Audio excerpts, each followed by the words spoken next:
We are recording.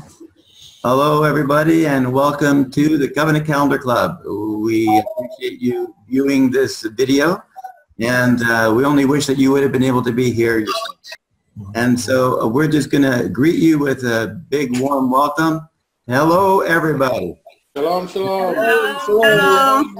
Shalom. And we're going to go ahead and get started and mute our mics and give the mic over to Tim, who will be starting our presentation this evening. Take it away, Tim. Thank you. Okay, David's Qodesh Lechem, set-apart bread. How does the set-apart bread solve the riddle to this calendar puzzle? Joshua 3:5 had confirmed the placement of the weekly Sabbaths. Some believe the weekly Sabbaths are set according to the lunar cycles. However, the first day of the lunar cycle is merely the first day of the month and not counted within the 1 to 7 weekly count. It then follows that the 8th, the 15th, the 22nd, and 29th days of the month are the weekly Sabbaths each and every month until the lunar cycle resets everything. For lunar Sabbaths, this means Abib 15 is not only the first unleavened bread Sabbath, but also the weekly Sabbath. Remember, Joshua 3:5 demonstrated the Abib 14 Passover was on the 7th cycle of the week. The Leviticus instructions show first fruits follows the H7676 Sabbath, which links to only the weekly Sabbath. Abib 15 was not included as the weekly Sabbath. Neither the first or second feast Sabbath of unleavened bread connects to the Hebrew word H7676, designating the weekly Sabbath. Therefore, Joshua disqualified the 15th of the month as always being the weekly 7676 Sabbath, as claimed by the lunar calendar. Samuel will also confirm the placement of the weekly Sabbaths. In Samuel's testimony, the weekly lunar Sabbaths of the 8th, 15th, 22nd, and 29th are counterfeits. Specifically related to this study, the first day of the month most certainly is counted as integral and essential with the weekly count of 7. The lunar calendar is another very poor counterfeit calendar against the true covenant calendar. Today's study is yet another witness against the counterfeit lunar calendar. Something else to think about. I wonder if Samuel realized that his book would take care of other calendar counterfeits, like the Enoch/Zadok calendar. Has anyone here heard of the Zadok calendar? Yes, with all the priestly gates and all the priests and all that. Yes. Yeah. I'm of the mindset that we have, there's a new priest in town, the high priest, the King of Kings, the one and only. Yahusha HaMashiach. Amen. Amen. Okay, let's examine the lunar first. Join the meeting. Setting the stage. Number 1. The controversy. There are several different belief systems that arrive at a specific pattern of dates for lunar calendars. The lunar calendar, the lunar-based calendar, which uses the moon in any one of its phases to achieve these dates for the Sabbath, and the Aaronic priestly courses of the Levites, which arrive at the same dated style of calendar, only without the moon. The stipulations of these calendars both claim that the first day of the month is not counted as a normal weekday. Instead, the first day is classified as an individual day entirely separate from the weekly count of 7. The mechanics of the lunar calendar. For the very basics, the dates are as such. The first day of the month, not counted, but is a special day. The second day of the month is always the first day of the lunar week, which begins the weekly count of 7. And we're going to look very, very closely at that on this study. The 8th day of the month is a Sabbath. Consequently, the 15th, 22nd, and 29th are also considered weekly Sabbaths. The 30th day. If and when there is one in the lunar-based calendar, it is not counted. And I ask you, did Yahusha create anything that could not be accounted for? Just something to put in the back of your head. The month and the week then both reset and restart anew with the weekly count starting on the second day of the month.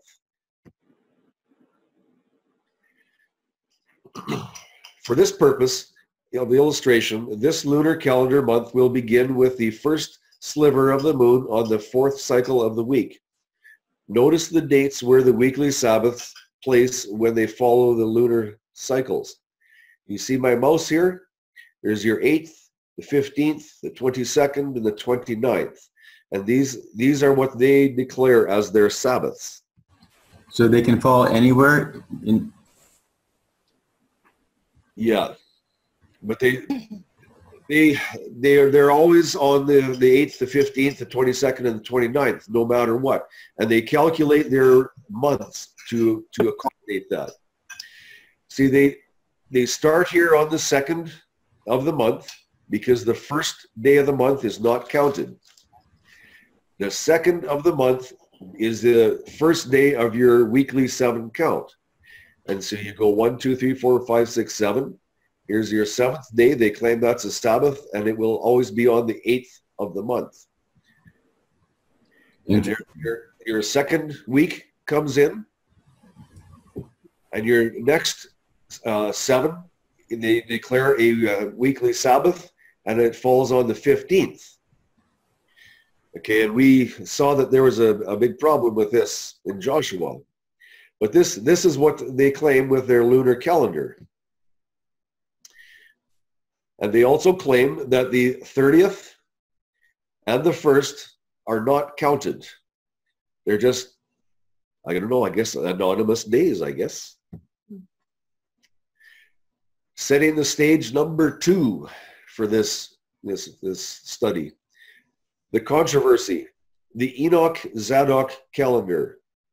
On Enoch's Dead Sea Scroll-based calendar, it is claimed that the Sabbaths never once fall upon a 6th cycle of the month. Also, the books of Rachel Elior verify this clearly with charts. The following chart is from a YouTube presentation promoting the same situation. Please note on the next slide the absence of any Sabbath days of any kind landing upon the 6th cycle of the month. And we will compare this thought, what you're about to see in this study. Okay, here's a picture of the YouTube promotion for the Enoch-Zadok calendar. And they claim that the Sabbaths do not land on the 6th. And you can see this here. These are repeating numbers. They repeat through the months. And so it goes with this set and the month number 3 set. They repeat all through the year. Is there a Sabbath on the 6th? Here, here, here, or here? We do not see a Sabbath in the Enoch calendar on the 6th of the month. And that is going to become very, very crucial for this study. Did you mean on the Enoch calendar or on this lunar? On the Enoch calendar. Oh. The Enoch and Zadok calendar. They claim that there are no Sabbaths on the 6th of the month. Actually, Tim, that's the same for the lunar calendar. They never have a Sabbath on the 6th of the month either when they follow the lunar cycles. Okay, yeah, I haven't searched that. That could be. Thank you, Charlene. Well, that's right. If they start on the 8th And the 15th and the 22nd and 29th, they never do hit a 6. Yeah, that's right. Yeah, very good. In this study, the conclusive dates and cycles will align like this.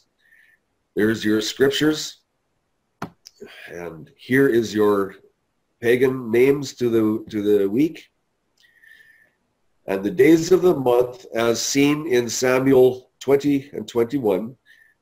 These are the days of the first week of the month as observed by David, Jonathan, and Saul. So where's my mouse? Here on the this first cycle is going to line up with the 30th on the previous month. And you'll see here is the, well, I'll explain it. It'll be explained farther in through this study. It might confuse you right now. Please note very carefully that the seventh-day Sabbath places upon the sixth day of the month in this event recorded in the scriptures. And if you look onto the right of your screen, you'll see that the Sabbath day lines up with the sixth day of the month. And this is what is stated on beforehand, so you can see how it shows this in this study. Purpose of this study. Samuel places great emphasis upon the recording of events between David, Jonathan, and Saul. People who desire to see a Sabbath based on the 8th, 15th, 22nd, and 29th claim this selection from the scriptures absolutely proves that the first day of the month is separate from the 7 days that form a week. The full purpose of this study is to determine if this lunar understanding of the first cycle of the month is correct or if it is a mistake, and if Enoch's calendar is correct. Extensive research on the Hebrew word Qodesh has already been undertaken and accomplished. Translators have deliberately mistranslated Qodesh as new moon. The Hebrew language, especially Torah, does not promote this concept. Qodesh is a verb. It is defined as the renewing and or the rebuilding of whatever concept to which it is applied. When yearly time is the subject and Qodesh is applied to define this idea, a renewing and or the rebuilding correctly applies to the first cycle of the month. Qodesh cannot be linked in any way through the Hebrew language to the moon. Qodesh has zero connection to the moon. There are many studies from the scriptures to express this. Today's study is prepared with this scripturally sound belief in mind. All scripture will be taken from the scriptures edition unless otherwise noted. Questions for focus. Will the first 24-hour cycle of the month be counted as one of the 7 cycles of the week? Or will the first 24-hour cycle of the month be determined by a separate identity from the weekly count of 7? The test will be found in 1 Samuel 20, 21, 1-6. Persistently inquire for every recorded event. What are the correct dates of the month? What are the coinciding cycles of the week for each event? Will 1 Samuel 20 and 21, 1-6 record a seventh-day Sabbath event? Another hyper-important question, and I go to repeat that question, the first question again. Will 1 Samuel 20 and 21, 1-6 record a seventh-day Sabbath event? Here's the hyper-important question. If there is a recorded seventh-day Sabbath in this account, which cycle of the month is it on? And the way I operate is that the statutes of Yahuwah declare all time. And since the seventh-day Sabbath is his premier feast, I believe that will determine time. And you're going to see that later on in this study. And last, but most certainly not least, in circulation today, a proposed concept claims the weeks of the month must reset at the start of each lunar month.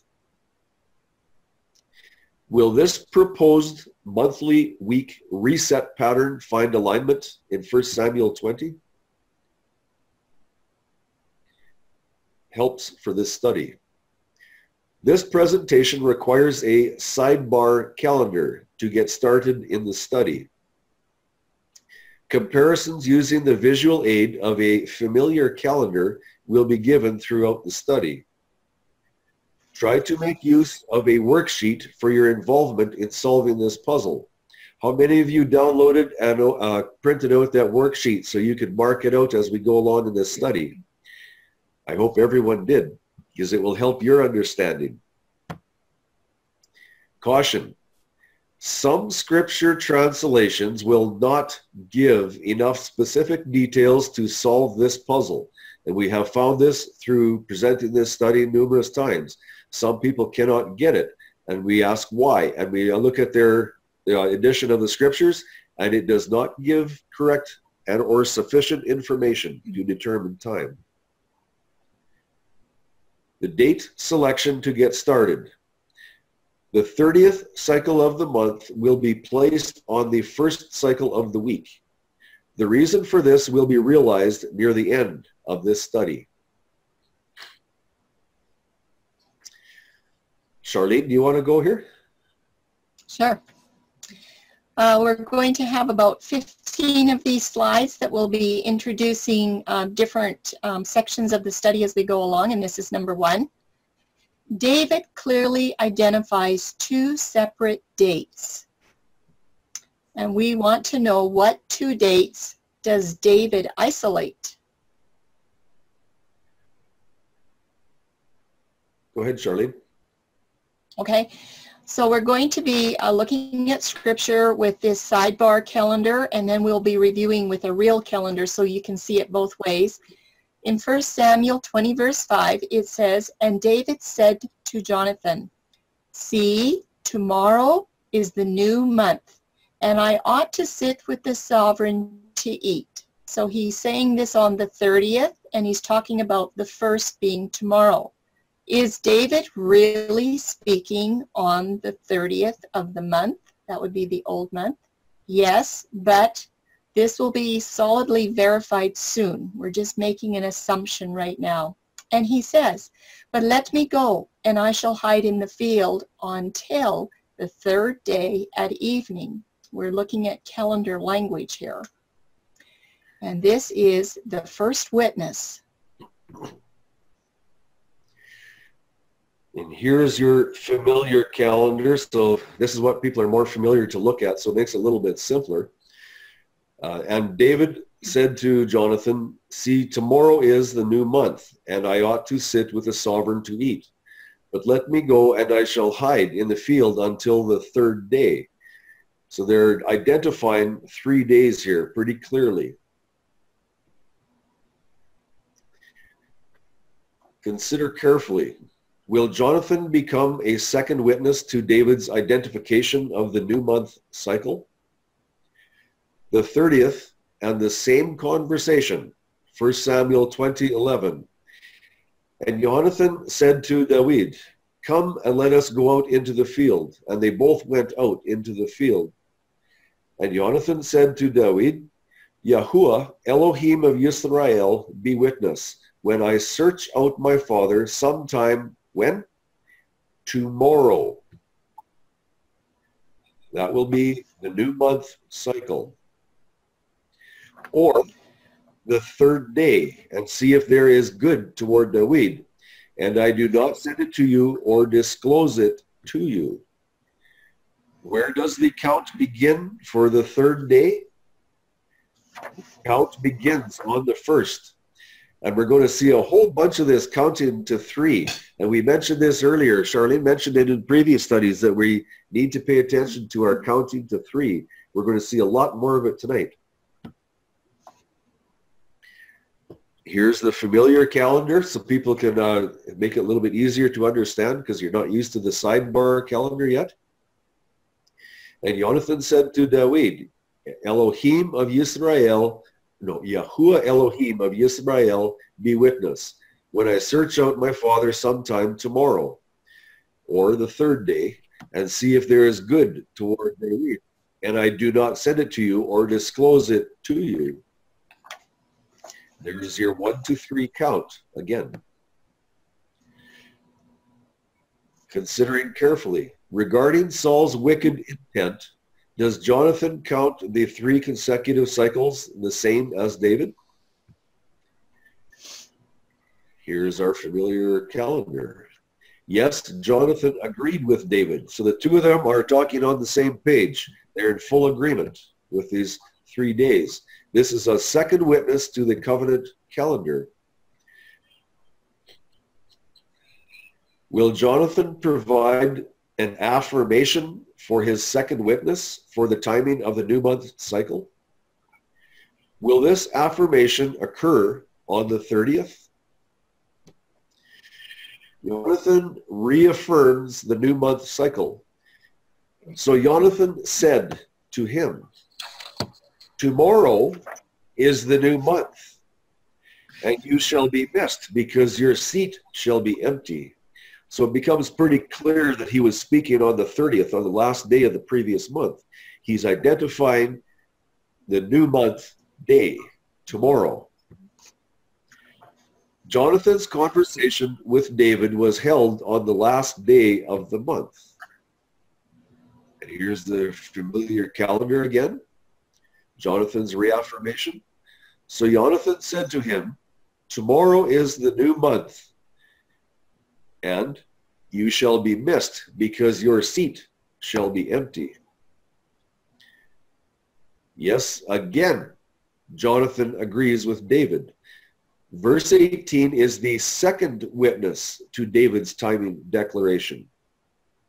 And I want to bring this out. There's many witnesses to what we're going to be looking at today. That's why I'm trying to emphasize this, the many times of witnesses. Another point to consider. How did Jonathan count to 3? From the second cycle of the month? Or from the new month cycle? Some insight. Charlene, you want to read this? Sure. Why the question about counting from the second cycle of the month? Why would we talk about that? Jonathan has an opportunity here to assert by solid categorization where the new month cycle belongs.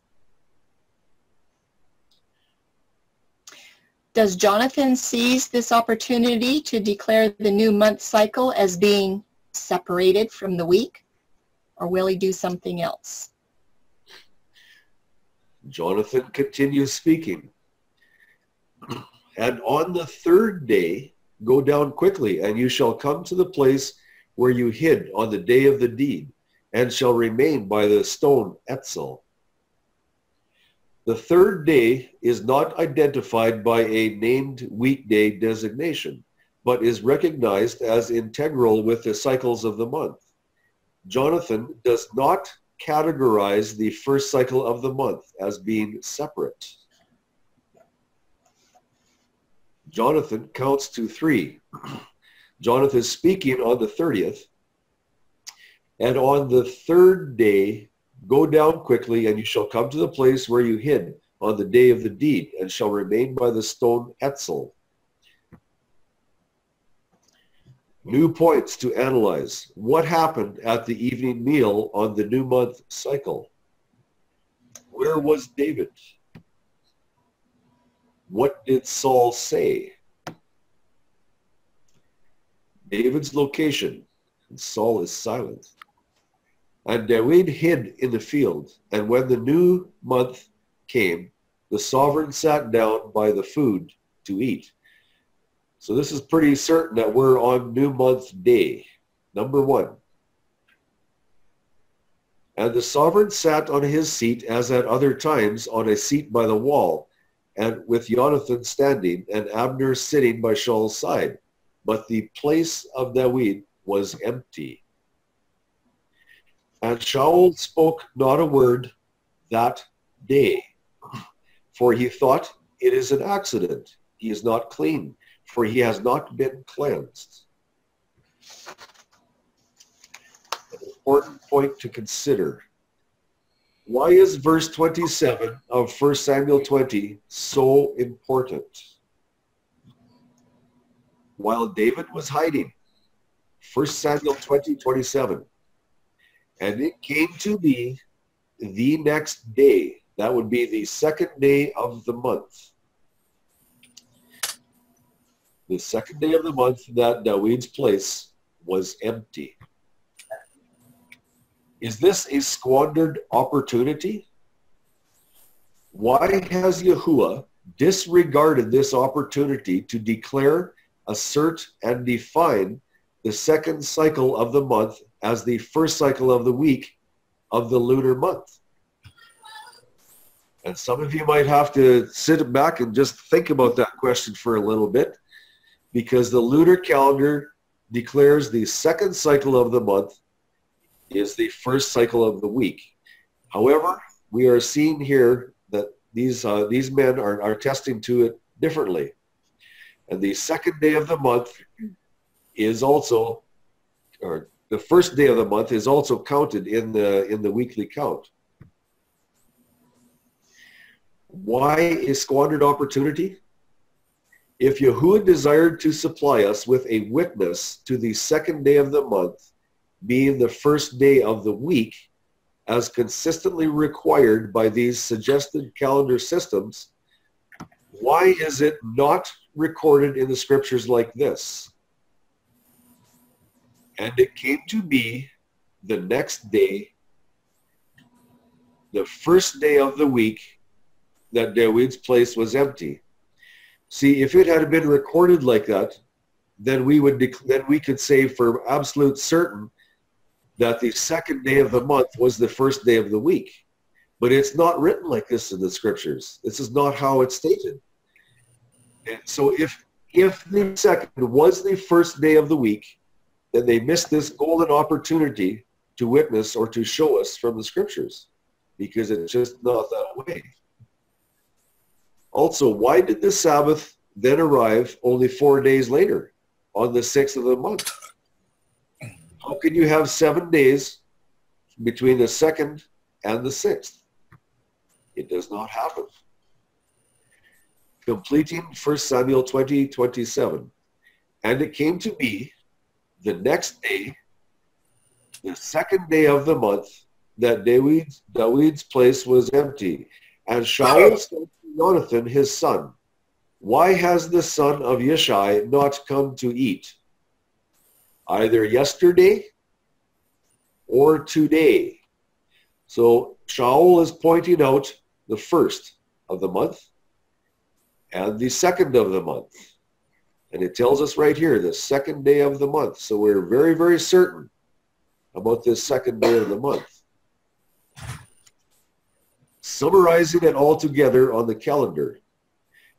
1 Samuel 20:25. And the sovereign sat on his seat, as at other times, on a seat by the wall, with Jonathan standing, and Abner sitting by Shaul's side. But the place of David was empty. Verse 26. But Shaul spoke not a word that day, for he thought, it is an accident. He is not clean, for he has not been cleansed. So this is the first day of the month.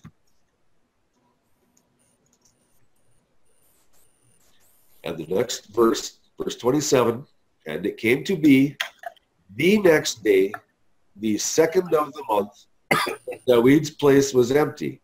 And Shaul said to Jonathan, his son, why has the son of Yishai not come to eat, either yesterday or today? I hope everybody can understand this and see it on the familiar type calendar, so it makes it easier to understand. Next point to consider. Charlene, do you want to do this? Sure. What else happened on the second cycle of the month? Charlene? Saul's spear was hurled. It tells us in 1 Samuel 20:28-32, there is an explanation given to Jonathan, by Jonathan to Saul, for David's absence, which turned very ugly on the account of the jealousy of Saul. And Saul violently tried to impale Jonathan with a lethal spear. It says in 1 Samuel 20, verse 33, "At that Saul hurled a spear at him to smite him, and then Jonathan knew that his father had resolved to put David to death." In verse 34, it says, "And Jonathan rose up from the table in the heat of displeasure, and he ate no food on the 2nd day of the month." There's some calendar language. "For he was grieved for David because his father put him to shame." And we have, we have another witness, again, for the 2nd day of the month. Thanks, Charlene. Consider Yahuwah's command. What is recorded as Jonathan's next move? Point number 9, continued. The scriptures record that Jonathan went out into the field at the appointed time. When? The next morning. And we all know what day follows number 2. Question. How many cycles from the new month cycle did Jonathan tell David he would return to the field? 1 Samuel 20:19. And on the 3rd day, the morning after the 2nd day. And Jonathan rose up from the table in the heat of displeasure and ate no food on the 2nd day of the month, for he was grieved for David because his father put him to shame. And it came to be in the morning, the 3rd cycle of the month, that Jonathan went out into the field at the time appointed with David, and a small youth was with him. Consider Jonathan's response. Did Jonathan keep his promise to David to beat him? Jonathan keeps his promise. 1 Samuel 20:38. And Jonathan shouted after the youth, "Make haste, hurry, do not stand still." And Jonathan's youth picked up the arrows and came to his master. Do we really think that that command, make haste, hurry, do not stand still, was that specifically for the youth to pick up his arrows? Was Jonathan really intent on getting those arrows ASAP? Or was that command for David? The new month day, and there it's pointed out, it was in the morning when Jonathan sternly directed David to flee. Question. How long do the scriptures say it took for David to gather his personal items and flee? The scriptures say nothing about David gathering his personal belongings. It only records that David arose and left. That's in 1 Samuel 20:42. David flees immediately. David and Jonathan said a very sorrowful goodbye. David departed immediately. How do we know? 1 Samuel 21:8. And David said to Ahimelech, Is there not here on hand a spear or a sword? For I have brought neither my sword nor my weapons with me, because the matter of the sovereign was urgent. What man known as a fierce warrior travels without his weapons? Yes, David left immediately after saying goodbye to Jonathan. David's hunger exposes the cycle of the week. 1 Samuel 21:1. And David came to Nob, to Ahimelech the priest. And Ahimelech trembled when he met David and asked him, Why are you alone and no one is with you? Verse 2. And David said to Ahimelech the priest, The sovereign has commanded me a word and said to me, Let no one know whatever of the word about which I send you, and which I have commanded you. And I have directed my young men to such and such a place. Verse 3. And now, what do you have on hand? Give 5 loaves into my hand, or whatever is found. David is hungry in Nob. David must have been hiding in the local area for the 3 days. Why? Because from Gibeah, the city of Saul's home, to Nob is only 5 kilometers. You can see that on the map over there. It's just a short distance away. Considering David's request, a provision from the priest in the sanctuary.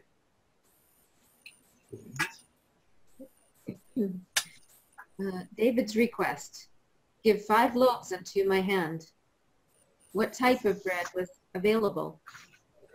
1 Samuel 21:4 says, and the priest answered David and said, there is no ordinary bread on hand, but there is set apart bread, provided the young men have kept themselves from women. The set apart bread was the showbread of the tabernacle. Considering the showbread, what were the special conditions requested of David before receiving the showbread? David's conditions for receiving showbread. Ahimelech, the Cohen priest, was demanding that the statutes pertaining to this specific Qodesh set-apart bread would be upheld with the greatest of care. Had David and or the men with him had intimate relations with a lady shortly before this time, they would have been defiled, or they would have defiled the set-apart standard of purity required for this special bread. Only a person who was pure was permitted to eat the showbread of the tabernacle. Leviticus 15:18. And when a woman lies with a man, and there is an emission of semen, they both shall bathe in water and shall be unclean until evening. The showbread stipulation repeated. Okay. Prior to giving David the showbread, Ahimelech, the Cohen priest, makes absolute certain that David knows about abstaining from intimate relations by David's men. 1 Samuel 21:4. And the priest answered David and said, there is no ordinary bread on hand, but there is set apart bread, provided the young men have kept themselves from women. What was David's response? David answers the Cohen, 1 Samuel 21:5. And David answered the priest and said to him, truly, women have been kept from us about 3 days since I came out. And the vessels of the young men are set apart, and it is an ordinary mission, and also it was set apart in the vessel today. Note, David did not say, this is the 3rd day since I came out. The words indicate clearly that David classified the 3 days since fleeing from Saul has been past tense. The 3 days were behind him in history. David's 6th of the month reply, 1 Samuel 21:5. And David answered the priest and said to him, truly women have been kept from us about 3 days since I came out, and the vessels of the young men are set apart, and it is an ordinary mission, and also it was set apart in the vessel today. That is the 6th day of the month. Note that very carefully. There is Qodesh, the new month day. And you'll notice, where's my mouse? I can't find my mouse. You'll notice on the left-hand side, there in the gray box on the 30th, that is the last day of the previous month. And my computer's not working. Oh. Something's happened to my computer. Well, I'm not sure what it is.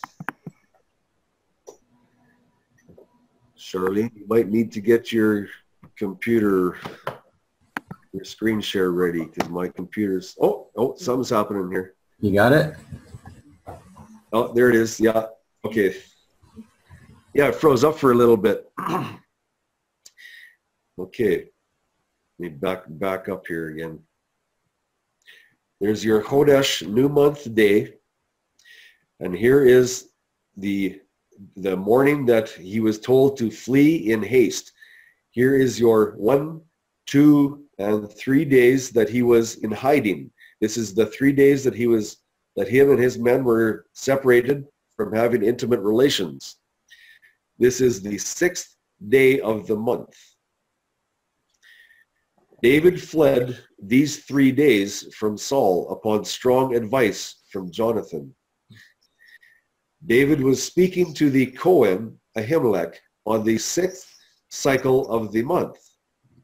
This is hyper important information, and I can't stress this enough. The 6th day of the month. Considering the showbread instructions, are there special instructions for renewing the showbread? This study now transitions to critically important information. It is super serious. Please allow me to suggest to you that the next verse and actions of the Cohen priest will reveal exactly, to the extent of absolute precision, what cycle of the week it was that David was requesting bread for his men and himself. Let's examine it with great care. 1 Samuel 21:6. Then the priest gave him set-apart bread, for there was no bread there except the showbread, which had been taken from before Yahuwah in order to put hot bread in on the day it is taken away. And this is another version. Hallelujah, yeah. Scriptures, Samuel 21:6. Then the Cohen gave him Qodesh bread, for there was no bread there except the showbread, which had been taken from before Yahuwah in order to put hot bread in on the day it is taken away. So it becomes quite clear what day that bread was to be exchanged. Yes, yes, indeed.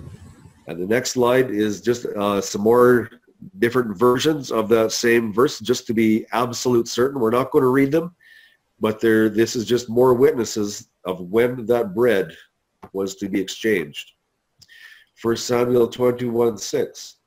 So the priest gave him hallowed bread, for there was no bread there but the showbread that was taken from before Yahuwah, to put hot bread in the day when it was taken away. That is out of the KJV 16:11. Mark, are you there? Mark, I would like you to read some scriptures for me if you're there. I'd like you to look up Leviticus 24:5-9, and if you could read that for me, Mark, I would appreciate it. What are the instructions for showbread that has just been removed from the tabernacle's set-apart place? Answer, Leviticus 24:5-9. And if there's somebody else that could look up 1 Chronicles 9:32, I would appreciate that. I've got 9:32. Yeah, excellent.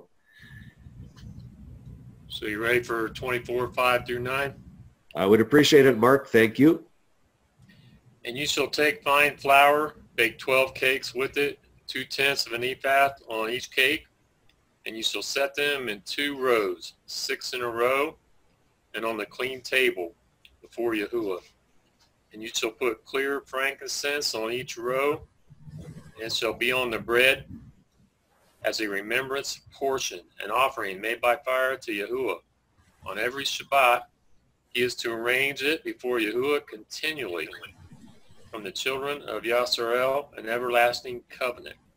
And it shall be for Aaron and his sons, and they shall eat it in the set apart place, because it is the most set apart unto him from the offerings of Yahuwah, made by fire, an everlasting law.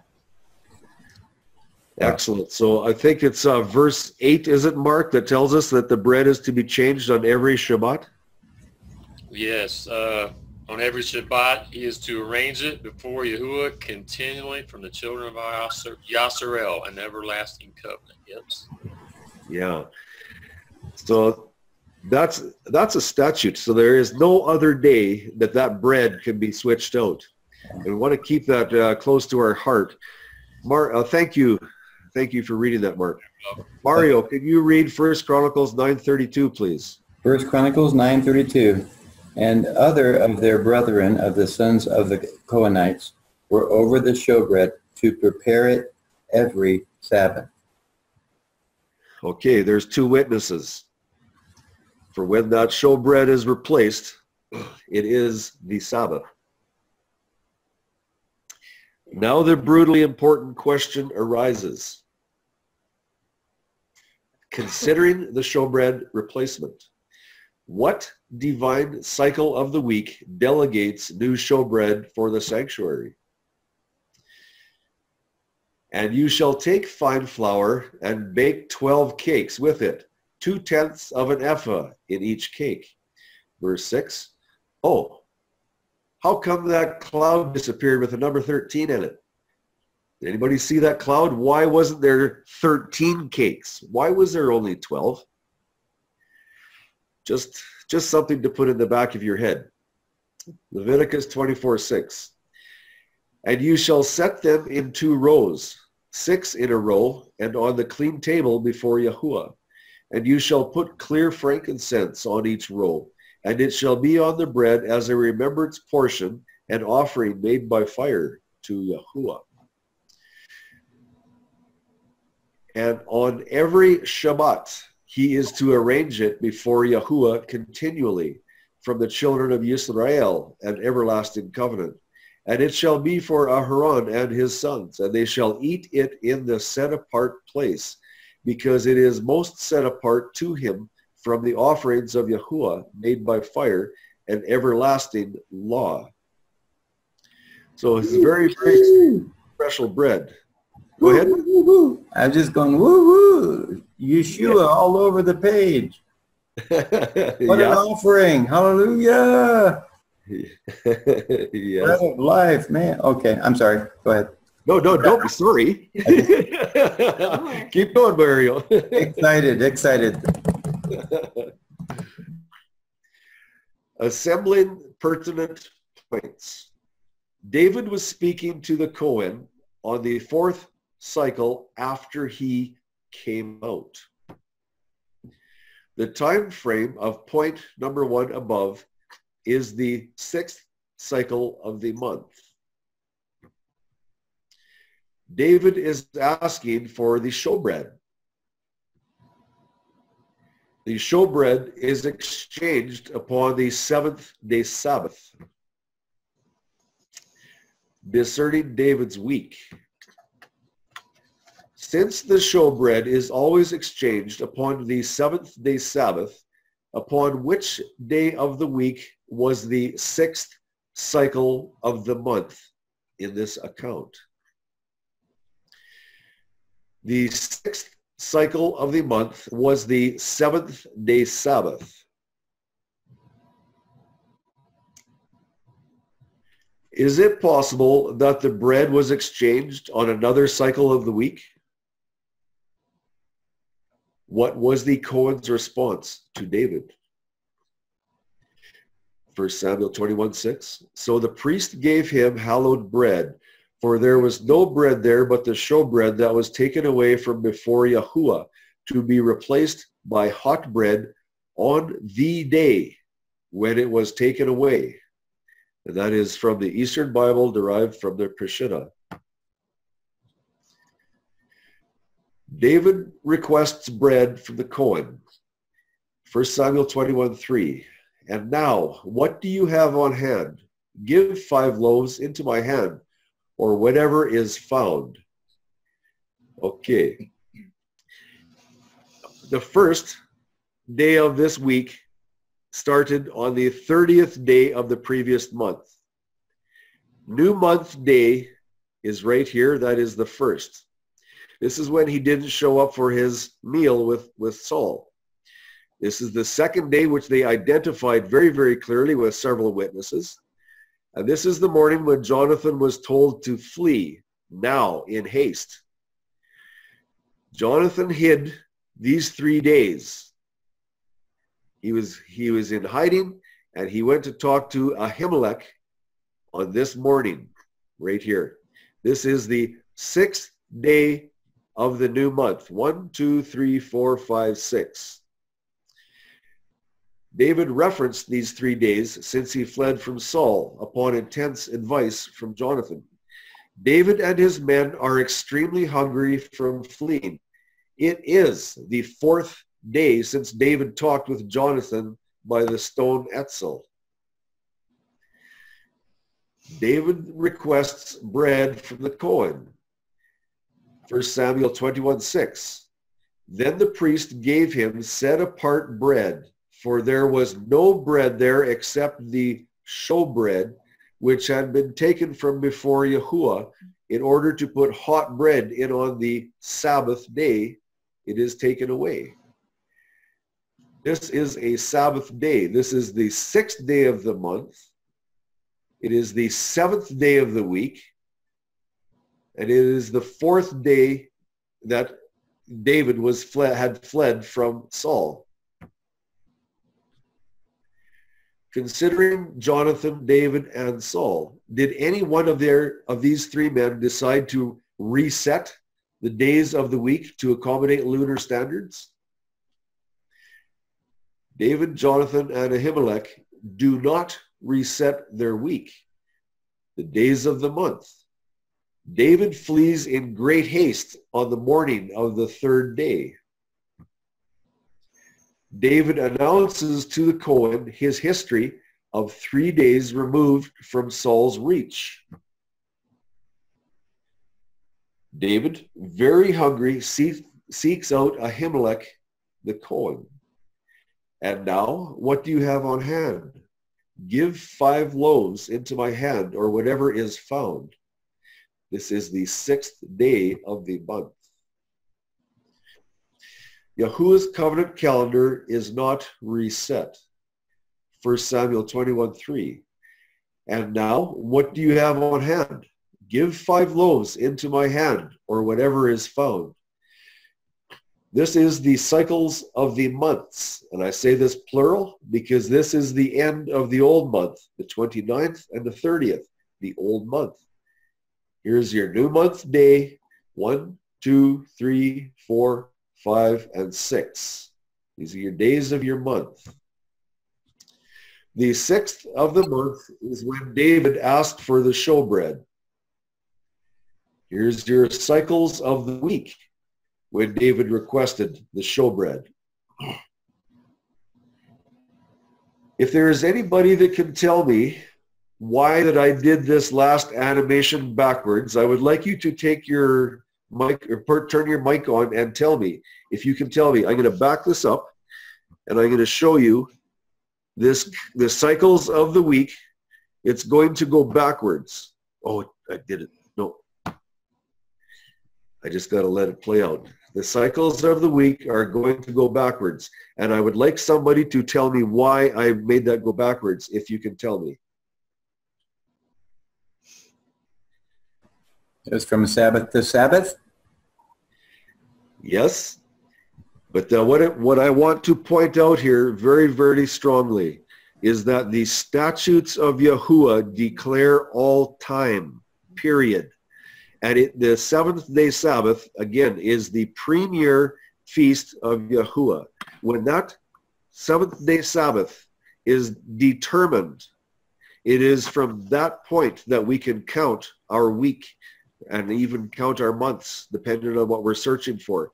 That's why I did this backwards, because it is this Sabbath on the 6th of the month that is identified by many, many witnesses. It is that Sabbath that determines the week and the month.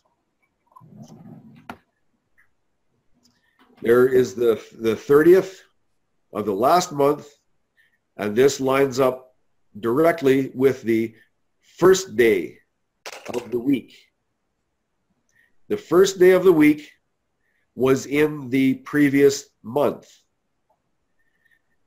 This is your new month day, and it was counted as one of the week, one of the days of the week. Yahuwah's statutes always determine the covenant calendar.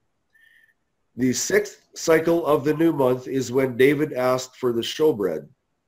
The fresh showbread by statute always indicates the seventh-day Sabbath? You know, it looks like the Gregorian calendar got something right then, doesn't it? Because it shows Sunday as always being the first day of the week and Shabbat always being on the seventh day of the week. Looks like they are pretty consistent with something. They have one thing right, yeah. Yeah. Yeah. And again, this is a cycles of David's week. Once again, it goes backwards. And the 6th day of the month was the 7th day of David's week. That is identified by David, Jonathan, Saul, and Ahimelech. And of course, Yahuwah. The first focal point of this study, the weekly 7-cycle count, was not reset in this account by either David, Jonathan, or Ahimelech, nor Yahuwah. Why do I say that? Because the lunar calendar demands that the 7-cycle count is reset each month. This flies in the face of the lunar calendar. David's week in this instance started in the previous month. He was told to flee on that morning there on the 3rd. This is his 3 days of hiding for the 3, 4, and 5. And this is David Jonathan's weekly 1 to 7 count. See, it's on the 30th. Over here, the 30th lines up with the first cycle of the week. There it is. And you can count out your days to the 6th day of the month. Count out your days starting here to the 7th day of the week. That's your Sabbath. The 7th day Sabbath was on the 6th of the month. Again, the first of Ahimelech's week was the 30th and last cycle of the previous month. Wait, did you catch that? The 30th cycle of the month was integral with and counted as one cycle of Yahuwah's week.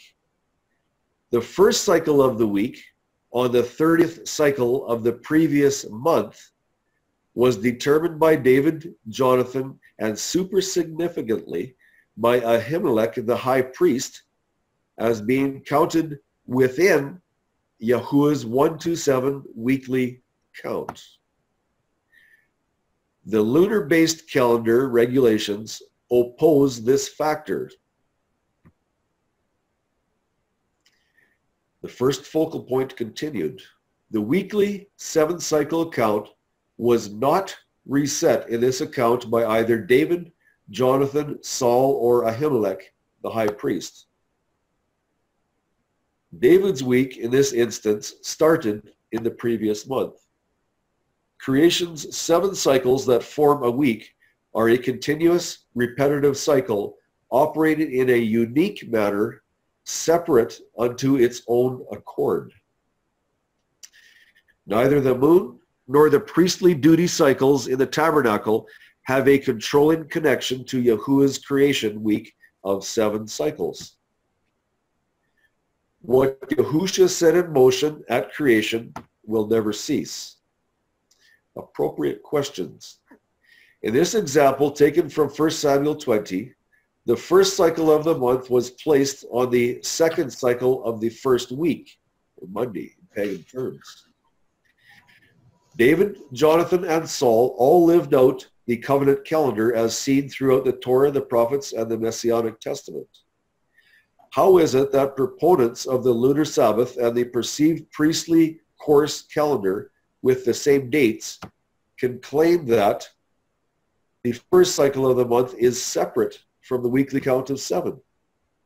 Or that the first Sabbath of the month must always land on the 8th cycle of the month? How can that be? Now, the second focal point of this study. The Enoch-Zadok calendar claims there are 0 Sabbaths of any kind that land upon the 6th cycle of any month in their calculated calendar. It is time to check out the next slide.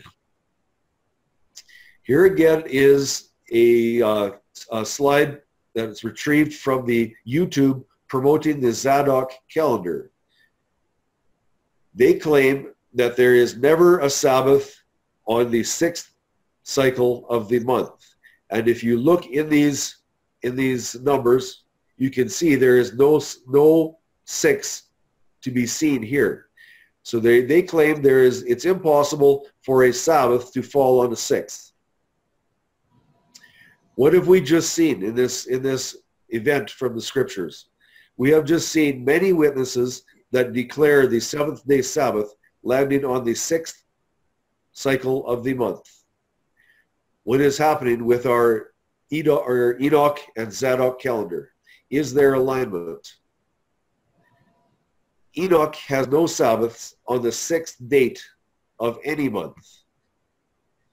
Enoch should read 1 Samuel 20 and 21. The second focal point continued. The Enoch-Zadok calendar cannot find alignment with this scriptural event. The final question. What will your choice of options be? The covenant calendar of the Torah, prophets, and testimonies? Or the calendars of man, which require a moon, non-covenant scroll regulations, or obsolete priesthood regulations in opposition to the covenant calendar as followed by Noah? The patriarchs never once referenced a moon, Dead Sea Scrolls, nor the Aharonic priest courses to determine time. And I think this is a very, very, very pertinent verse. Isaiah 2:22 tells us, cease from man, whose breath is in his nostrils, for what is he to be reckoned with? Again, Isaiah, stop bringing futile offerings, incense. It is an abomination to me. New moons, Shabbatot, the calling of meetings. I am unable to bear unrighteousness and assembly. And this is one of the most interesting texts in the scripture in my mind, because I left this word moons in there because the irony of this verse is absolutely astounding. That word, or those words, new moons, do not actually exist in the Hebrew. It is actually new month. But Yahuwah has allowed that to be in there so that we can see it, so that we can read it and understand. New moons are not a righteous thing. They are not from him. And he allows us to be able to read that, to shake us out of our slumber. New moons are unrighteousness. That is what he has designated it as. My being hates your new moons and your appointed times. They are a trouble to me. I am weary of bearing them. Can I bring out something there in that slide? Certainly. The word for moon in that slide is Yerach, where it says, I hate your new. That's Yerach there, right? Or is that Qodesh as well? I'm pretty sure that was Qodesh, unless I've made a mistake, and I have made mistakes. Yes, I believe that it is. It's actually supposed to be new month, but in this verse they were actually worshiping on the pagan new months, which would have been their new moons. Oh, gotcha. Okay, great. Yeah. Very interesting verse. Thank you, Mario. My being hates your new moons and your appointed times. They are a trouble to me. I'm weary of bearing them. Charlene, do you want to read this? Okay. The times and the seasons, they are in Yahuwah's hands, and these verses are from 1 Thessalonians 5:1-8. But of the times and the seasons, brethren, you have no need that I write unto you. For yourselves know perfectly that the day of Yahuwah so cometh as a thief in the night. For when they shall say peace and safety, then sudden destruction cometh upon them, as travail upon a woman with child, and they shall not escape. But ye, brethren, are not in darkness, that that day should overtake you as a thief. And we'll continue with verse 5. He says, you are the children of light and children of the day. We are not of the night, nor of darkness. Therefore let us not sleep, as do others, but let us watch and be sober. For they that sleep, sleep in the night, and they that be drunken are drunken in the night. But let us, who are of the day, be sober, putting on the breastplate of faith and love, and for a helmet, the hope of salvation. And these verses, they speak to me of calendar, that when we understand calendar, we'll not be in the dark of Yahuwah's times and seasons, of these feasts and festivals and the markers that they're going to give us in prophetic times in the end time days, where we're at right now. And so Tim and I are just hoping that each one of you will search out Yahuwah's times and seasons and stay abiding in his hands. Because we'll find a lot in the covenant calendar that will also open up the prophecies. And that's it. Tim can give the blurb on what we're doing next. The next covenant calendar study will be the Tekufa Unveiled. And that is going to show the scriptures from or the texts from our scriptures that declare the Tekufa as being the end of the previous month, and the catalyst which starts the new month, or new year, I should say. And it's addressing the proper year start for Yahuwah's covenant calendar. And that word Tekufa is equinox? Yes. Yes.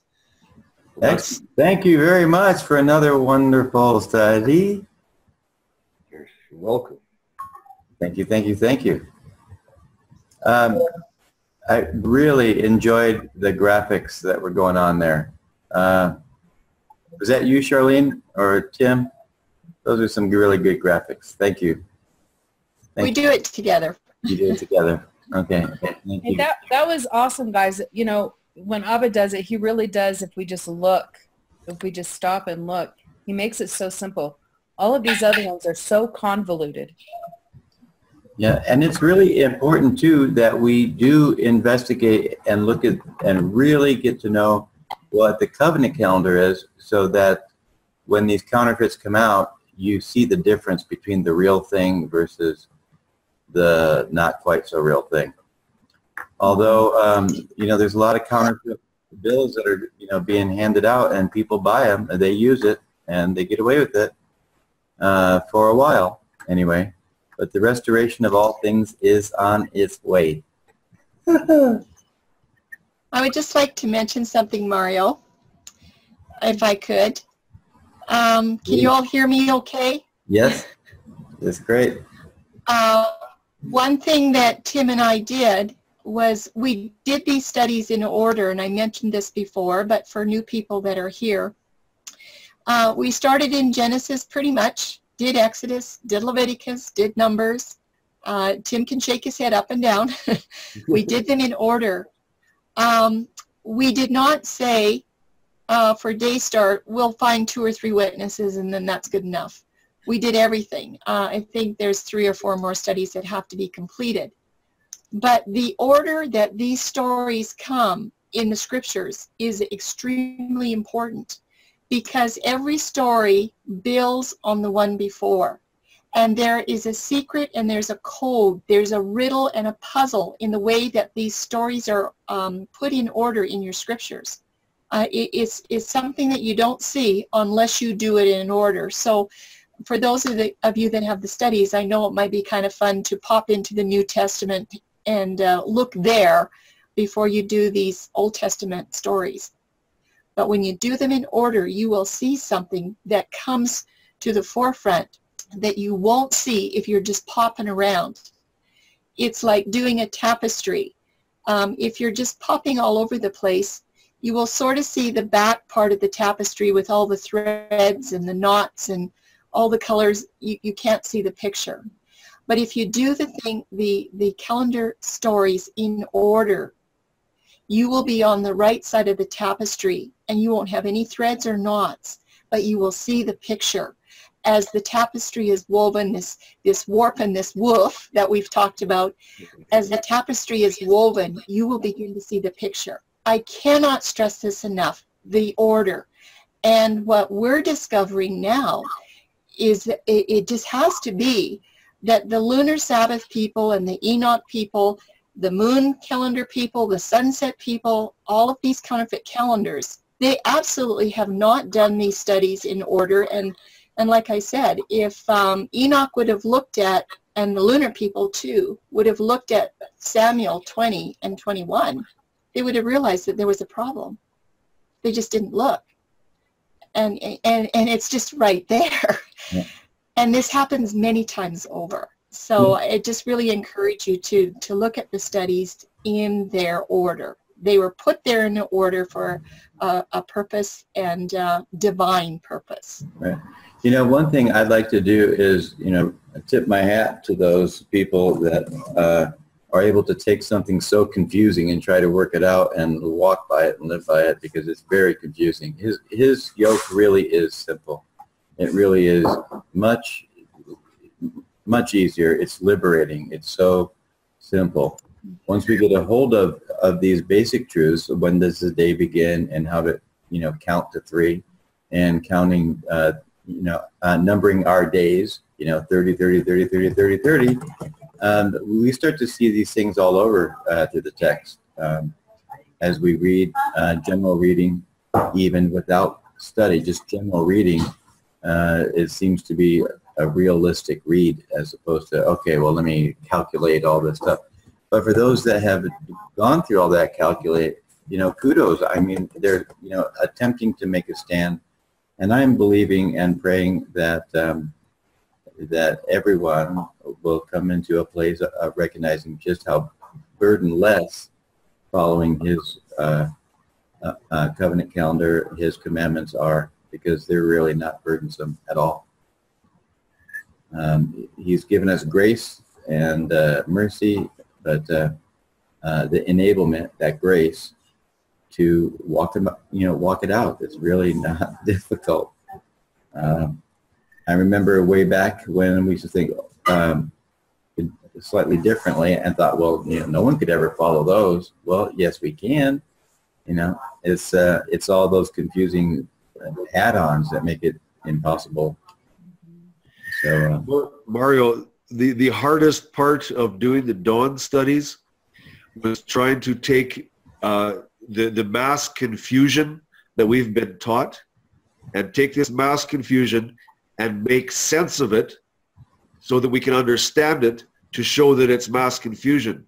That part is so hard. I had no idea how difficult that was. And when Yahusha said that we are to come to him as children, he was exactly right, because just as you stated, his material is simplistic. It really is. It's man's convoluted confusion that makes things so destructive and difficult to understand.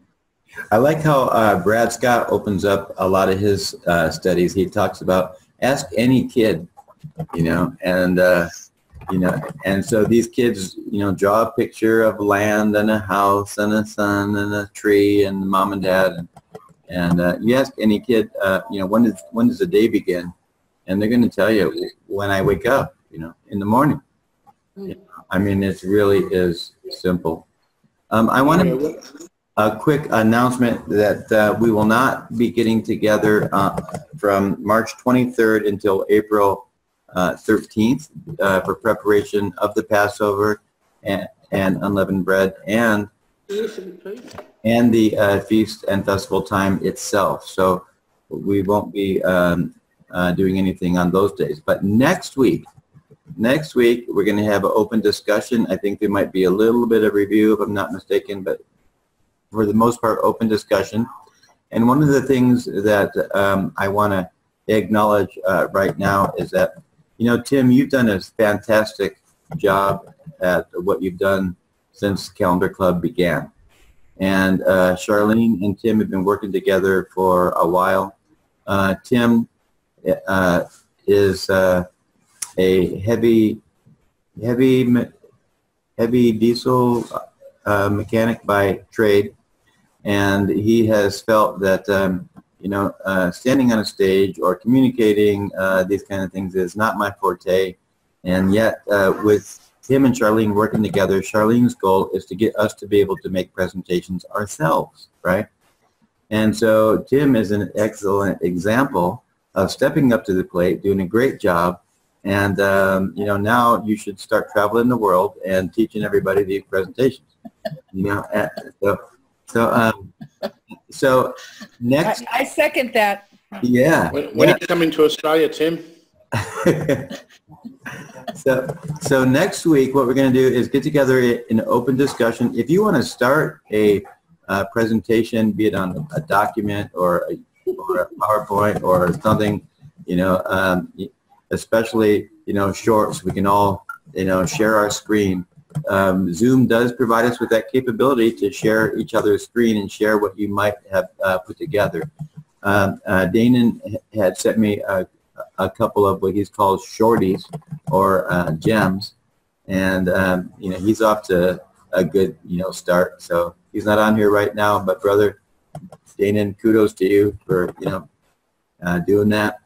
And Danon and I kind of are in the same area of expertise when it comes to spelling. We're both at about the 3rd grade level, and thank Yah that we have technology.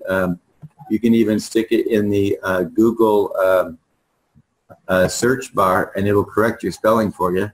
That's kind of neat. So if you don't have spell check, there is another way to do it. So next week's going to be an open discussion, and we'd like to keep it, towards calendar, of course, because we're the calendar club, right? We're a group of people that decided to investigate, and there are several people that I know of. I'm not going to call them out by name, because they think differently now than they did when they came in. But they were willing to come in and say, well, I disagree with that evening's, with that morning thing, or, something like that. And now they're like, oh, man, how could I have missed that, right? And so lives are being changed. And our ability to look at Scripture and see it, it's all over the place. Now that we kind of, get it, kind of like the Melchizedek message, it's all over the place. How could you not see it, once you get it? And we are a chosen generation because Yahusha said it's finished. And so this generation, you no longer have to be from the house of Aaron. You don't have to be a Levite, but we can all enter into the covenants of promise that was given to Abraham, which we were alienated from for such a long time. But in Yeshua, we can enter into that. And so we are a chosen generation of those that enter in, priests. And our job as priests is to share the truth and to intercede for one another, and our groups seem to be doing that. So I wanted to thank you, Tim. Thank you, Charlene, for pushing Tim just to take it on. I know it was uncomfortable, but by now you're starting to get used to it, right, Tim?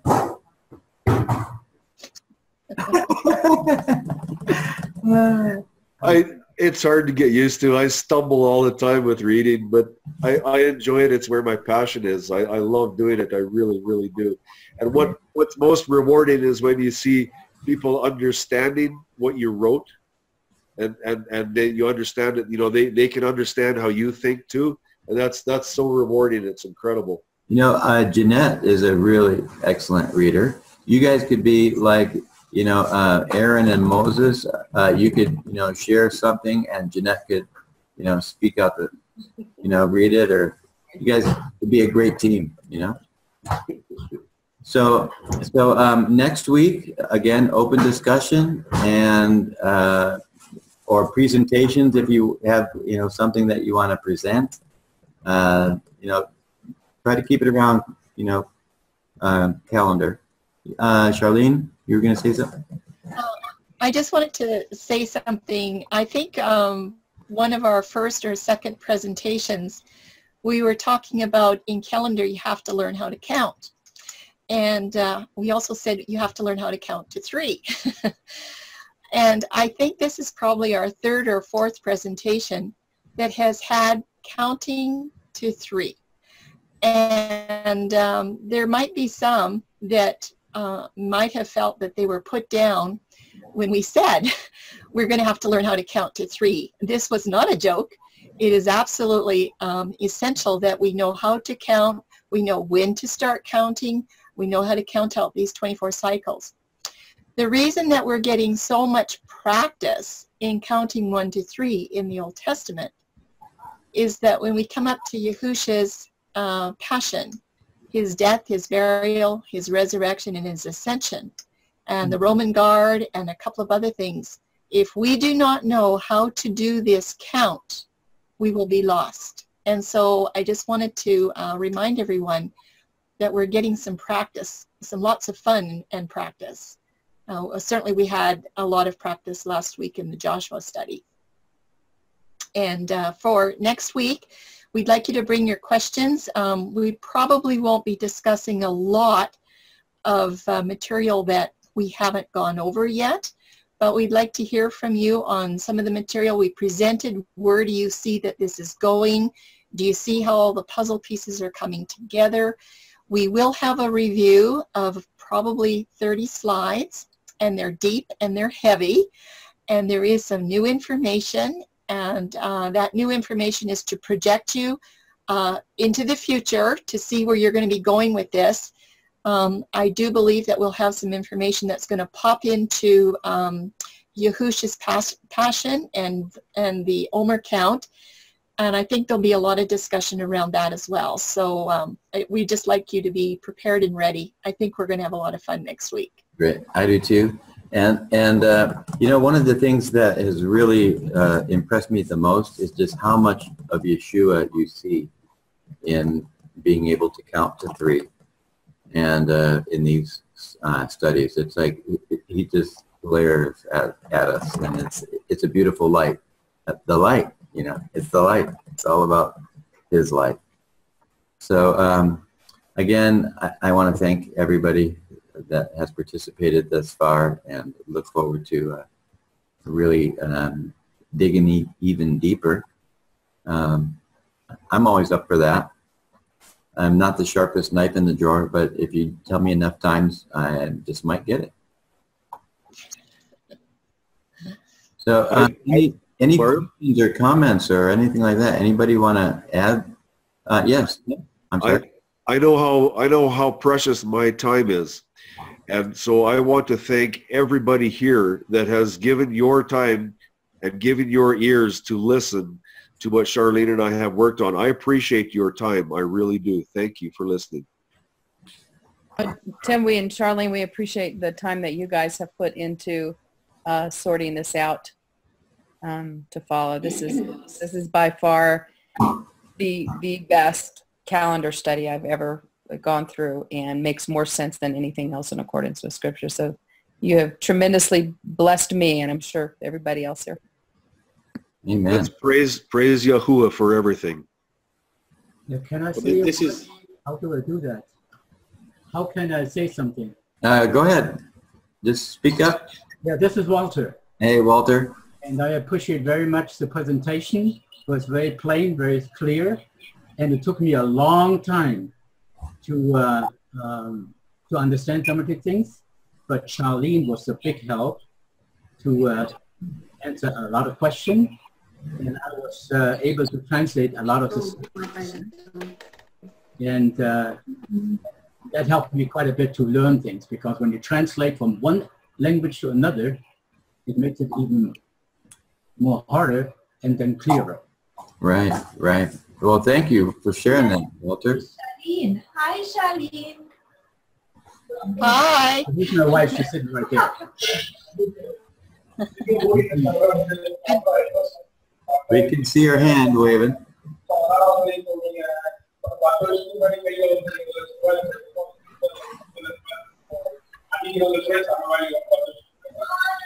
Hi. Hi, I'm Joy. Hi, Joy. Yeah, I wish to thank you, Timothy and Charlene, for the presentation. This is my 3rd week, and I'm learning a lot of new things, and I'm going through things. And I just want to request that, you told that you have been doing the study in order. I've gone through creation part 1 and part 2, but which is the next one and the next one. Like, I don't know where to look for it. Could you just email to me that thing so that I can go through the YouTube sites and learn it from there? That's great. Wow, that's a lot of positive stuff. No questions or anything? Mark? Yeah, I would like to try to understand. I'm not the sharpest bull in the knife drawer. That's a quote by ex-Vice President Biden. It makes a lot of sense. I'm not the sharpest bull in the knife drawer, right? I am not, but I catch things spiritually, whereas you guys are gifted teachers. I'm gifted in other areas. And I appreciate what you're doing because I got a hunger and a desire to learn more. And I just would like to learn how you determine when the Tekufa starts in the year.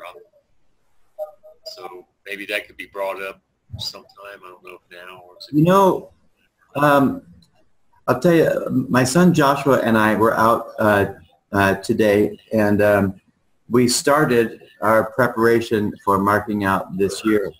In the past years, what we've done is we've gotten other people's information, but we didn't get physically in there to do it.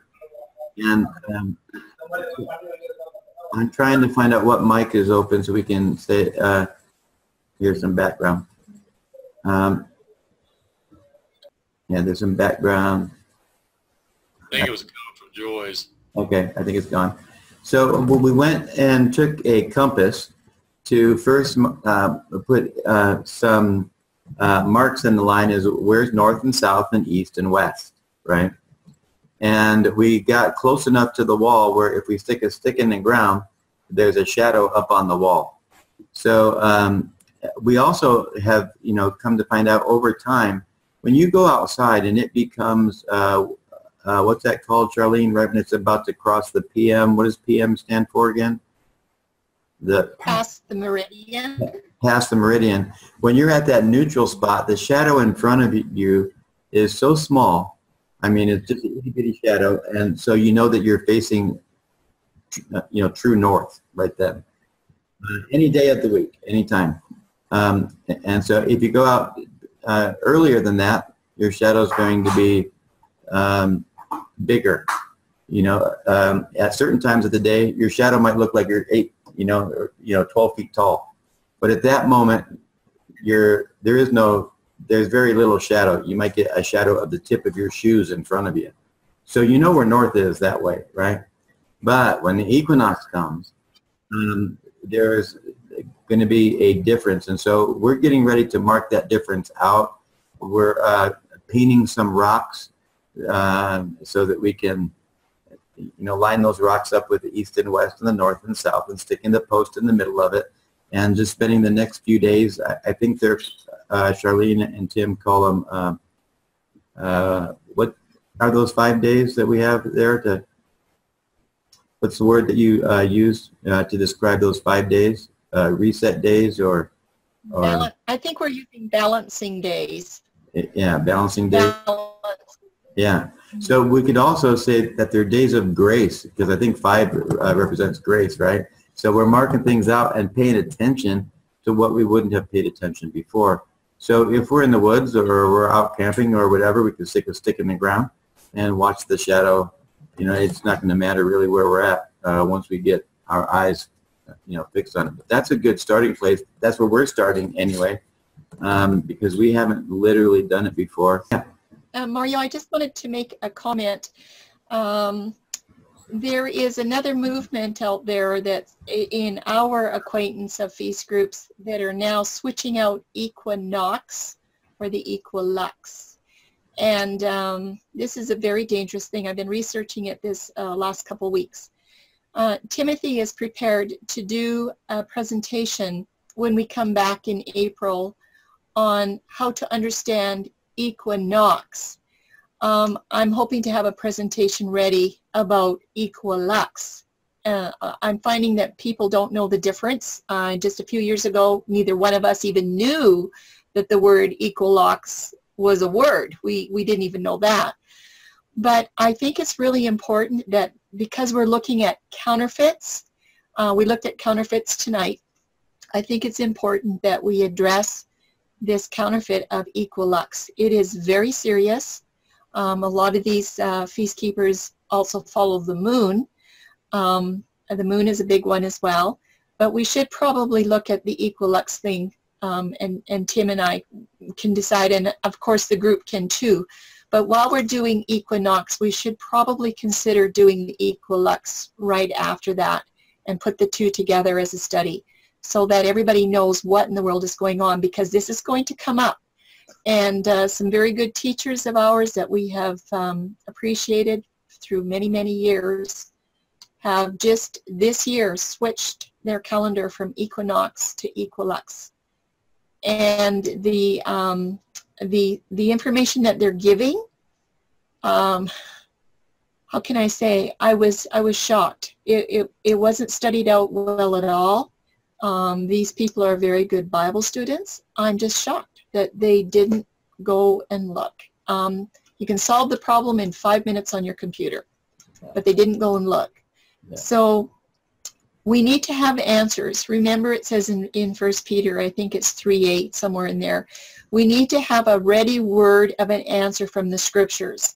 They are now saying that Tekufa does not mean equinox. It means Equilux. And I think that we need to understand this. This is very confusing.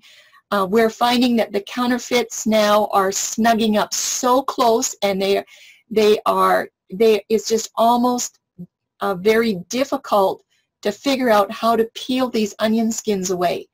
You can just know that the enemy is out there like a roaring lion. He's going to be throwing everything at Yahuwah's covenant calendar, because we need to have an answer for it. We cannot walk away from this stuff. We need to have a ready word to answer. And I think this is one area that a lot of us are going to have trouble with if we don't get some information and maybe massage it a little bit. Okay, I think Neil has something to say, and also Sylvia put a link in the chat. And for those of you that want to save chats, before we log off, if you click on the chat and you click on the More button, it'll say More somewhere by the chats. I'm not able to view the chats right now, but it'll say More. And if you click on that button, you can hit Save Chat, and you can save it to wherever you want to save it to. Yeah, Neil. You know, that the link I put in there, it doesn't have true calendar information. They'll say it is, but it'll give you an idea of the difference between the equinox and the equilux. So, especially because they're pointing out to the Zadok and the Enoch calendar, which we see now is not right, but it will give you information on the equinox and equilux. So I just wanted to verify that, so because it does push some things that are not true. I firstly just wanted to thank everyone for their involvement in this. I think we're learning from each other, and that's great. This is my first calendar study for me, so I haven't looked at all these other calendars, and I'm not aware of what they claim and how they claim it. So for me, I think what's important for me is like actually finding out the truth of God's word.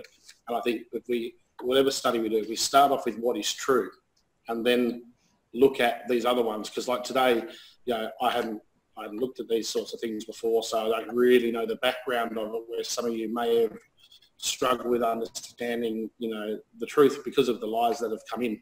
I don't have to unlearn lies when it comes to calendar. So for me, if we can start with truth, that would be great, and then we can show where error is. That'd be very helpful. So yeah, but I'm loving this. And Tim, the other thing was a few weeks ago when we did Genesis 1 and 2, we had a bit of a discussion that went on about the darkness and the chaos and stuff. I know there's a few people that got interested in that topic.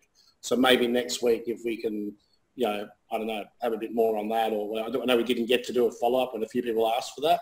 So just a reminder, that might be a nice way to close that off as well. But just love truth. And that's what I like, is we use scripture, not opinions, not rabbis, not this, not that. Here it is in the word, black and white. You can read it. It's there, and I love that about this study. So thank you so much for uncovering the word of God and presenting only what is in his word. It's great. Amen. Thank you, Neil.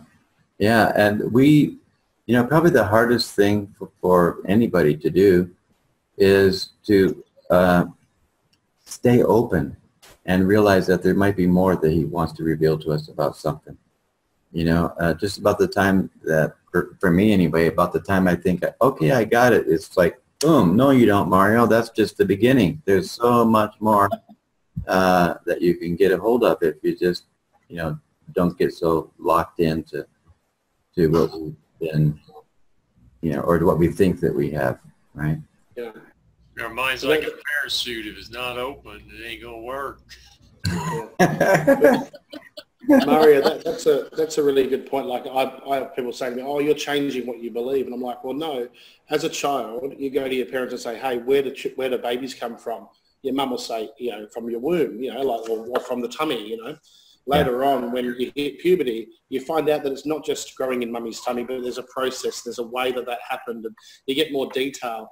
And that's what the Father does with his word is when you're a new baby, you get the milk, you get the stuff that's easy to understand. And later on, you actually get to really understand it, and it's just more truth.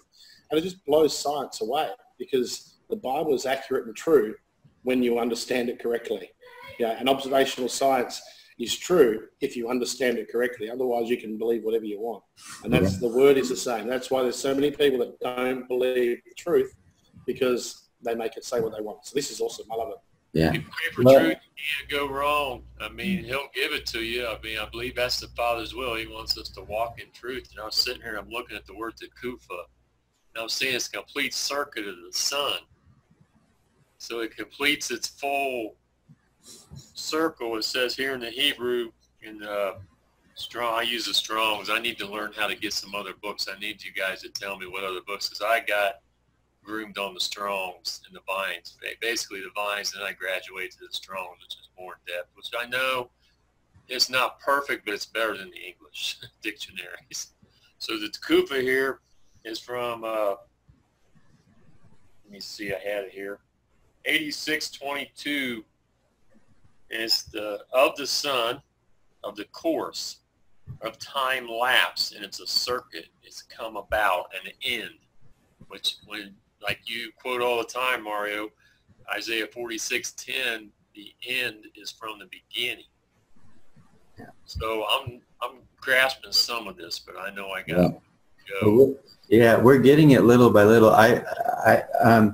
You've all probably heard that old saying, the older I get, the smarter my dad gets. Have you ever heard that before? Yeah. Well, you know, my dad's not with us anymore, but I remember when we were getting married, and my dad said, "Do you really know this girl?" You know, and I'm like, "Yeah, Dad, I know her." You know, and he goes, I don't think you guys have been together long enough to really know each other, right? And I go, "No, I know her." You know, and now after all these years, I really know her. He was right. You know, I didn't know her. You know, I just knew all the good parts that I thought that I knew, but there was a whole lot more even better parts that I didn't even, you know that she has. But yeah, it's a relationship. It's getting to know Abba. Yes, yeah, Tim. Yeah, I didn't mean to interrupt what you were saying, but I want to, Mark, I want you to turn to Ecclesiastes 1, verse 5. This is a really, really interesting text. Ecclesiastes 1, verse 5.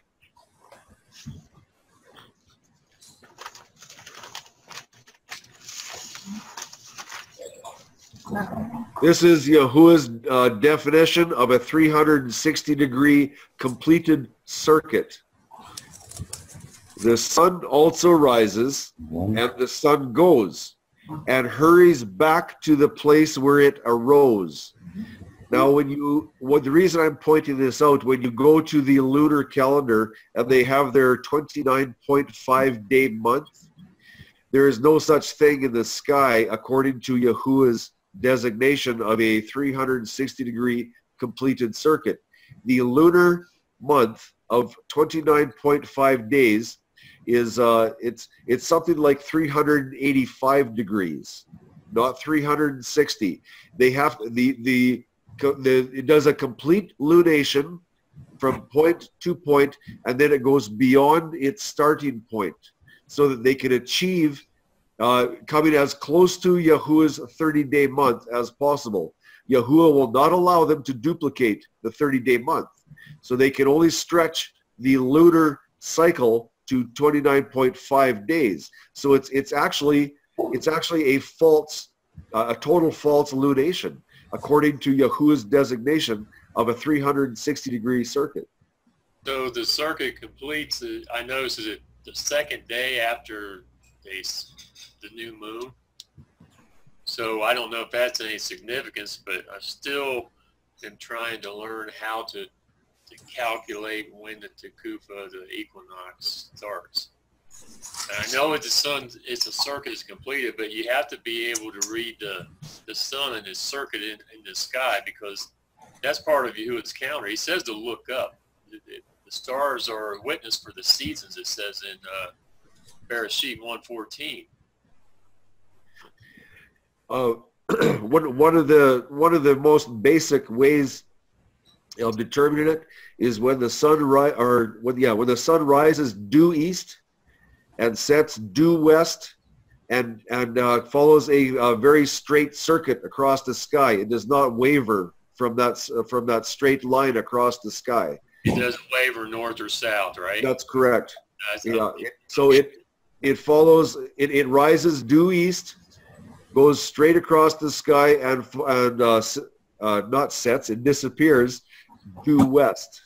Yeah, we gotta wake up some of this foul language of what we've learned, traditions in the past. So well, that sun doesn't set. I don't comprehend basically things. I would say. I don't know how to say what I want to say. The Spirit, I can see some scriptures, and the Spirit just bears witness with me. Hey, something's wrong here. The moon is not what we go by. When you look at, just certain scriptures I've had in my head in the past, and I read it, I come across them. Like I told you, like Mario said, he's not the sharpest knife. Well, he's sharper than me. Or I could be doing what he's doing, and it's not my calling. It's your call. You guys are called to do what you're doing. I appreciate y'all. Thank you. Praise Abba. Well, I don't know what else to say other than thank you, and I guess we should say good night. And but before we do that, I'd like to pray, if that's okay. Just Abba, Father, we do thank you and praise you for your word that is alive and full of power. We thank you, Father, that you have allowed us to see, though we see through a glass darkly, and we know in part you've allowed us to do it. And it's you that's drawn us to yourself and given us a desire to want more and to understand how we can please you better with our lives and live out your Torah of truth. We pray, Father, that as the word that as your word becomes more alive in us, that others would behold your glory, that the word would walk in our lives and be recognized as your glory, as you. And we only want to glorify you and give you all the praise and honor and glory that's due to you in Melchizedek, Yahusha, our one and only high priest and Messiah. Father, I thank you for this study, and I thank you for Torah to the tribes that was willing to put their foot out and promote a study and make it happen. We pray that you would protect the ministry, Matthew and Tamara Nolan and their children, that you would guard them. And Father, we pray that your shalom, every shalom blessing would be upon each and every person here. And all we can say to you is thank you. To you be all praise, honor, and glory. You are Qodesh, Qodesh, Qodesh, so holy. And we thank you. Amen. Amen. Amen. So Matthew will be on teaching tomorrow evening, Shabbat. Yes, and the topic. Did you get a hold of that topic? Can't wait. It'll be good. Yeah. He's going through the book of Enoch, I mean Ezekiel. I don't know what that came up with. I'll have to delete that out for sure. Matthew is going to be teaching on the book of Ezekiel. Yeah, boy, I had, I don't know. Maybe we should call it the scrolls of Ezekiel. Scrolls, yeah, the 13 scrolls of Ezekiel. That'd be a better term. There also, at least it was at one point in time on Torch of the Tribes website, they had a download. I don't know if that's still there. I hope that it is. It's called The Book of Ezekiel is Not Millennial. I don't know if you've seen that, but you might be able to get a copy of it. And it's broken down so that you can,